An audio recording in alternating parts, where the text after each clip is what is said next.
Iran ने एक बड़ा हमला इजराइल पर किया है और जिसके बाद से ईरान में एक तेल जो सप्लाई है वहां आग लगी है। इसको लेकर कयास लगाए जा रहे हैं कि क्या यह करतूत इजराइल की है जिसने ईरान के तेल सप्लाई पर हमला करने की कोशिश की। लेकिन इस बार भी ईरान ने जो हमला किया है वह इजराइल के इलाके में ध्वस्त कर रहा है और इजराइल जिस तरह से बर्बाद हो रहा है, ईरान के हमले में जिस तरह से उसको नुकसान पहुंचा है, इसकी रिपोर्टिंग कर रहे एक अमेरिकी मीडिया को गिरफ्तार किया गया है दोस्तों। और जिस तरह से कहा जा रहा था कि अमेरिका मदद नहीं कर रहा, इजराइल का तमाम वो हथियार इजराइल में मिले हैं, जिससे साबित होता है कि इजराइल के पीछे अमेरिका खड़ा है और अमेरिका पूरी दुनिया को दिखा रहा है कि हम ईरान और इजराइल युद्ध में हम इजराइल का साथ नहीं दे रहे हैं दोस्तों।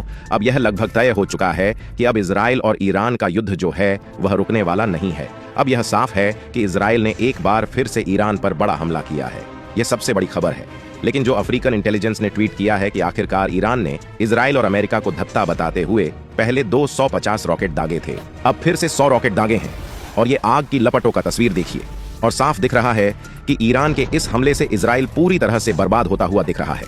आपको बता दें, इससे पहले भी लगभग 200 से 250 रॉकेट दागे थे, जिसके बाद वह सब इजराइल में गिरे थे और इजराइल को भारी बर्बादी हुई थी। लेकिन इन सबसे जो चिंताजनक बात है इजराइल के लिए, इजराइल समर्थकों के लिए, कि जो आयरन डोम रडार है जिसके दम पर इजराइल इतना अत्याचार कर रहा था, वो अब काम नहीं कर रहा है। और जो रूस और चीन ने जो मिसाइल सप्लाई किया, जो मिसाइल तैनात की हैं, उन मिसाइलों पर आयरन डोम रडार का असर ही नहीं पड़ रहा। उस शहर के बीचों बीच आग की जो लपटें उठ रही है और जो ये धुएं का जो गुब्बार है, इससे साफ है कि इजराइल के शहर अब बर्बाद होंगे और इजराइलियों पर इतना बड़ा अटैक हो रहा है। ये सबसे बड़ी खबर है। अब इसके पहले बता दें कि इजराइल ने अब तक हमास पर हमला करता रहा था, फिलिस्तीन पर हमला कर रहा था, जिसके पास ना तो बम है, ना बारूद है, ना सेना है। लेकिन अब पहली बार ऐसा हो रहा है कि उसे ईरान से मुकाबला करना पड़ा। अब तक हिजबुल्लाह पर भी उसने हमला किया था, जिसके पास लेबनान के पास भी कोई मजबूत हथियार नहीं था। लेकिन अब पहली बार ऐसा लग रहा है कि इजराइल का पालड़ा ईरान से पड़ गया है और ईरान ने निस्तेनाबूद करने की कसम खाई है। इससे पहले अली खुमैनी ने कहा था कि ईरान पर अगर हमला हुआ तो इजराइल नक्शे से मिट जाएगा।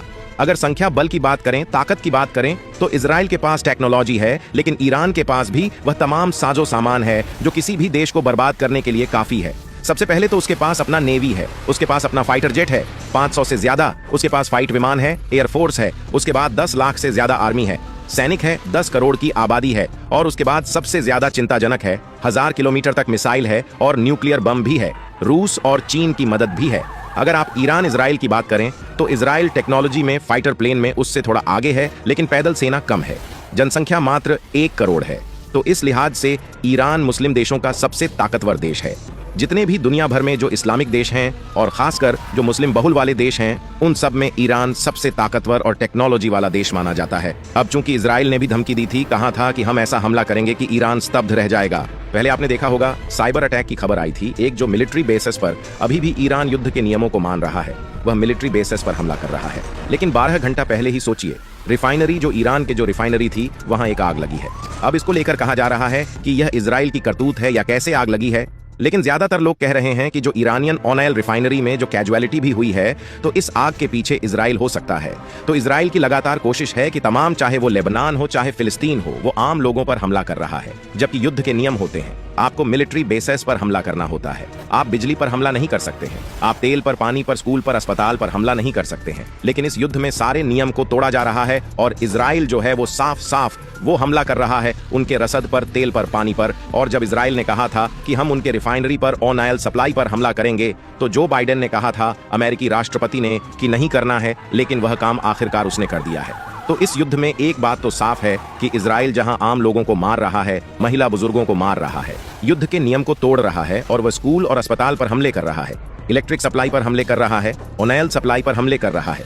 लेकिन यह बात माननी पड़ेगी कि अभी भी चाहे हमास हो, हिजबुल्लाह हो, जिसको भक्त लोग आतंकी संगठन कहते हैं, खराब नजरिए से देखते हैं, चूंकि यह इस्लामोफोबिया है। चाहे लेबनान हो, चाहे हिजबुल्लाह हो, चाहे यमन हो, यह सब अभी भी आम इजराइलियों को निशाना नहीं बना रहे हैं।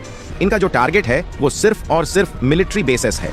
और इसी बीच एक बड़ी खबर है कि अमेरिका के एक रिपोर्टर को इजराइल ने गिरफ्तार किया है। दरअसल वो सच्चाई दिखा रहा था। इजराइल में रिपोर्टिंग बंद है। भारत के जो ये सो कॉल्ड रिपोर्टर जाते हैं, वो एक होटल में रुकते हैं और वह इजराइल का महिमा मंडन करते हैं। वो अपीड़ित के पक्ष में रिपोर्टिंग करते नहीं है और वो मजबूत, उनको लगता है इजराइल मजबूत है। तो इजराइल का बयान, जो भारत की जो मीडिया है वो इजराइल की बादशाहत बताती है, इजराइल की तारीफ करती है, इसलिए इजराइल वाले इनको बर्दाश्त करते हैं। लेकिन अमेरिका के पत्रकार ने जिस तरह से इजराइल की जो बर्बादी हो रही और ईरान के मिसाइल जहां जहां गिरे थे वो जब रिपोर्ट कर रहे थे तो उनको गिरफ्तार कर लिया गया है। दोस्तों, आपको भारत की मीडिया दिखाती है वह खबर नहीं, दरअसल पीआर है, प्रचार है और खबरें छुपा ली जाती है। भारत की मीडिया जो है वह आरएसएस बीजेपी का है और तो और मनुवादी जातिवाद का मुखपत्र है। तो सबसे बड़ी खबर है कि ईरान ने एक बार फिर से रॉकेट दागा है, लेकिन ईरान अभी भी इजराइल के ठिकानों पर, अमेरिकी सेना के ठिकानों पर हमला कर रहा। वहीं इसी बीच एक अवज प्रांत में रीजन में जो ईरान का इलाका है वहां रिफाइनरी में आग लगी है। इसको लेकर कयास लगाए जा रहे हैं कि क्या इजराइल ने हमला किया है या वो एक घटना है। वहीं अमेरिकन पत्रकार को गिरफ्तार कर लिया गया है जो इजराइल में ईरान के हमले की खबर रिपोर्ट कर रहा था, जो सच्चाई दिखा रहा था। और इसी बीच यह साफ हो गया है जिस तरह के हथियार मिले हैं इजराइल की लगातार अमेरिका मदद कर रहा है। लेकिन अब रूस और चीन ने खुलकर, रूस तो कम से कम खुलकर बोल रहा है कि हम इजराइल के खिलाफ खड़े हैं और वो मिसाइल भी सप्लाई कर रहा है। तो युद्ध लगातार बड़ा होता जा रहा है। लेकिन सोचिए, इजराइल अभी भी प्रॉक्सी वॉर कर रहा है, वो कर रहा है, साइबर अटैक कर रहा है, रिफाइनरी में आग लगा रहा, लेकिन उसकी हिम्मत नहीं है कि वो सीधे सीधे ईरान से उलझे, जबकि ईरान ने सैनिक ठिकानों पर हमला शुरू कर दिया है। तो यह आज की सबसे बड़ी अपडेट थी। दोस्तों, इस पर आपका क्या मानना है? नीचे कमेंट सेक्शन में अपनी राय जरूर दें। जितना हो सके इस वीडियो को लाइक करें, शेयर करें, चैनल को सब्सक्राइब करके बेल आइकन को प्रेस करना ना भूलें।